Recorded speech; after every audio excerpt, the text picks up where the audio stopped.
it's Lena, and welcome back to another K-Drama Talks. And this week we're going to be talking about Fight My Way, which is a 2017 slice of life drama. What do I like most about this drama? Of course, it's childhood friends to lovers. Throw this on the pile of tropes that I am absolutely trash for. People talk about enemies to lovers, but I don't know, there's something about childhood friends to lovers that also hits differently. Era and Dongman's relationship feels so equal, I think, is one of the reasons why they're so cute together. I remember it's either the first or second episode and Era gets pranked by a bunch of a-holes because somehow we're back on the topic of absolutely trash men. Remember how we were talking about that in Hotel de Luna? Well, yeah, it's back. So these guys try to get her into drinking, and then when she can't drink anymore, they'll take her drink for her. So she just grant a wish, right? She grants a wish and they're trying to bet who can get her onto their car, and then within their friend group, they get even grosser by upping the pot to whoever can get her to a hotel or a motel because they decide that she's not good enough for a hotel, which is so gross. Oh, that reminds me of Choi Woo-sik's cameo here. It's so funny because I think the only reason why he got such an extended cameo, or he was so willing to make an extended cameo, was because of Park Seo-joon. Because Choi Woo-sik and Park Seo-joon are actually friends in real life. And I was like, I can't think of any other reason why Choi Woo-sik would play such a trash character. At first, you want to give Boobin a pass, and you're like, oh, he's such a nice person. Like, he's such a puppy. How did he end up with such a group of trash friends?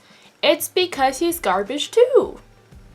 How are you going to try to chase someone while you're already engaged to somebody else and you're like, oh, I don't think marrying her will change the difference in our relationship at all. I don't plan on giving up on either. And I was like, and then his like inferiority complex to Ko Dong-man by chasing the girls that he used to date as kind of like a trophy, like, haha, I'm finally better than you.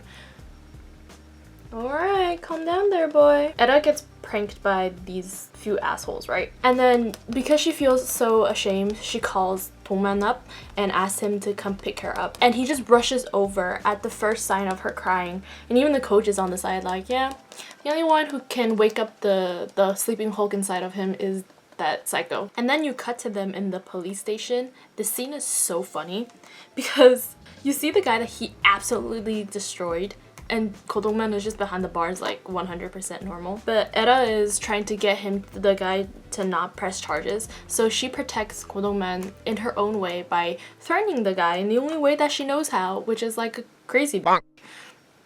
And the coach is just standing there like, what the heck is wrong with this girl? And Ko Dong-man is just smiling there smugly because his friend is amazing. His girl is amazing. Another one is when Era goes to the gym to see him train, and he's being beat up by his teammate who's also kind of an asshole. She sees him getting pummeled because he's being used as a punching bag, and she just immediately steps into the ring to get another punch back in. That's kind of what I also love about Era, is that she always stands up for her friends and she's always ready to fight whoever needs to be fought. She's really passionate and she's really warm-hearted to her friends, even though sometimes she can feel very aggressive and I guess too bold.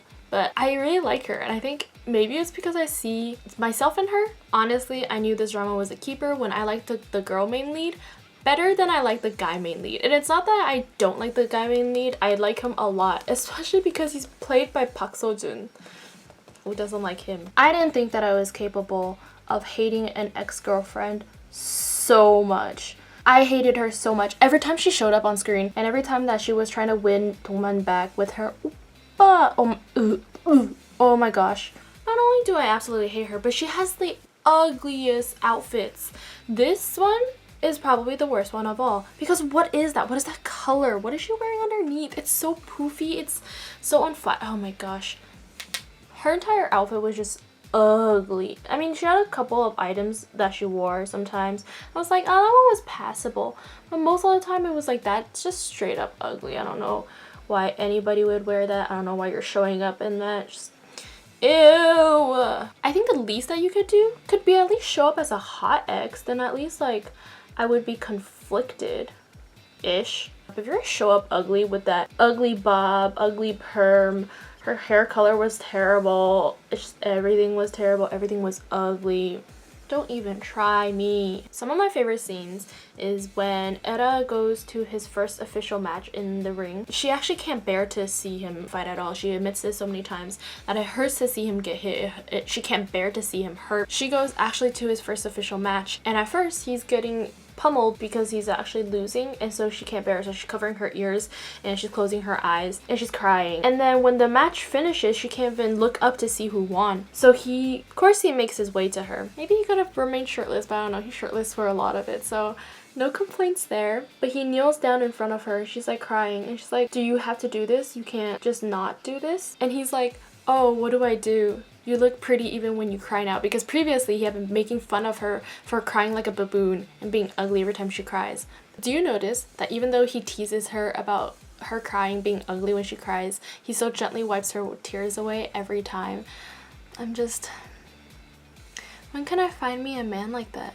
That entire episode basically encompassed why I love this drama so much, is because it has its cute moments, it has its OTP moments, it has moments that you squeal over, and then it cuts it with comedy as well, because while they're standing there and kind of admitting their feelings to each other, the coach comes up and he's just silently crying and trying to hold Woman's hand because he's so proud of him. It's been so many years since his last defeat and he's finally won. I mean, of course not against Taksu, but he won. I love the coach in this. He's such comedy. He's great. 10 out of 10. I mean, the reason why I like this drama so much is not only because of the OTP and the relationships that you see and the on-screen chemistry, of course, but I really like the things that this drama has to say. It's like things about how they're in their late 20s and none of them are really happy with where they are in life. Yeah, they're scraping by and they have jobs, but none of them are at their dream job or where they actually want to be in life. The scenes that hit me hardest were especially Edda's scenes when she was having her interviews to become an announcer.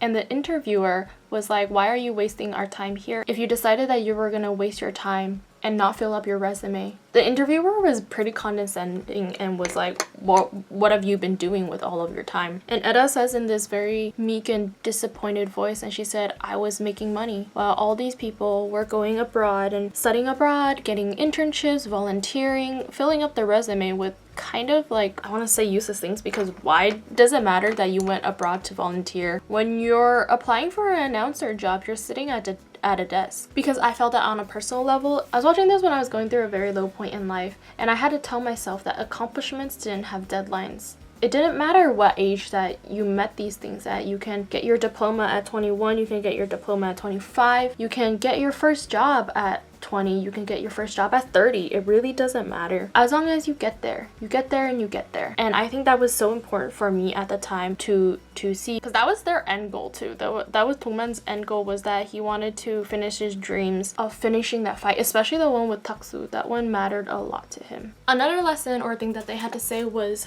Soli's line. I didn't expect Soli's story to get to me so much, but it did, because it told us that dreams will be dreams. No matter what they are valid in all shapes and sizes. Because honestly, sometimes we can get pretentious about women's rights, and we actually end up looking down on women who are in traditional roles as a housewife and as a mother, because somehow we've made it that businesswomen and career women are superior and cooler than these kind of women when we're trying to empower the women who would like a career. But Soli's dream has always been to be a wife and to be a mom. You see it even when they're kids. It was so touching when Edda said that because she had lost her mom at such a young age, Soli to her was like the vast sea, like the ocean. You see how strong Soli is when she clearly still loves Tuman a lot, so much that she's still crying over the breakup and she can't bear to see him cry. But she has enough self-respect to know that these 2 months were terrible, with her guessing if he was cheating every other second, her feeling super insecure at work, at home. Soli said that you let go of my hand and you assumed that I would still be there. And I was like, yes, relationships are work. Relationships are work. And you should never grow complacent or feel stagnant. Just because you've been with someone for 6 years doesn't mean that your relationship is going to be perfect and that you don't have to put any work into it anymore. And that's just not with romantic relationships either. I think friendships are just the same amount of work. But friendships are work. right? That doesn't mean if someone isn't putting all of their time into you that they're not your friend anymore. We're all adults. We have working lives. We have school or work, depending on where you are in life. It doesn't matter if your friend is not there for you every single day, every single time. They're still friends with you. But I'm just saying, if you want to maintain a very close relationship with somebody, then that's the key word. You gotta maintain it. You can't just be like, yep, this is us. No more effort.